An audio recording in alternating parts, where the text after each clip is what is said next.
Superbikes have come so far in the last 30 years. This morning I rode my Panigale V2 over to my friend's house and I was able to sample these incredible Italian bikes. So starting with the Ducati 916, this is what really started my motorcycle passion. Arguably one of the most beautiful motorcycles of all time. Very much analog in the way that it rides, totally different than riding the Panigale with quick shifter and rider aids, but when you get behind the saddle of the 916, it really brings you back to the fundamentals of motorcycling. The shifter, absolutely fantastic, feels like a rifle bolt. The clutch feels really, really nice.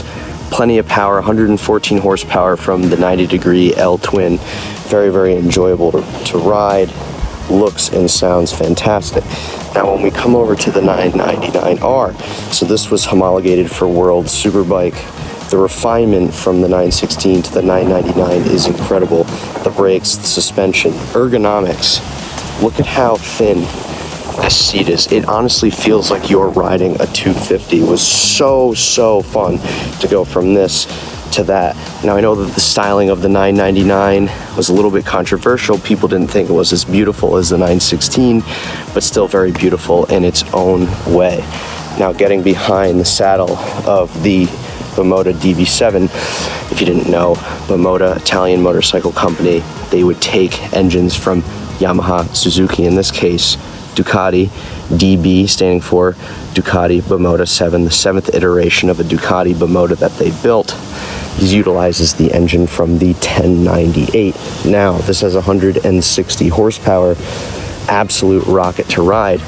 Same power between the Bimota and the Panigale, but with the Bimota there are no rider aids, there's no traction control, very much analog in its feeling. The aerodynamics of this bike, it cuts through the wind so well. You can essentially ride it through a windstorm, take your hands off the bars and it would still go straight. Also very, very beautiful with its design, the exposed frame, of course the signature Ducati dry clutch with the open clutch cover. I really enjoyed riding the Bimota. Now when you get back on the Panigale, of course you can go the fastest with this. You can carve up the track. As you can see, I definitely do my fair share of enjoyment on that front.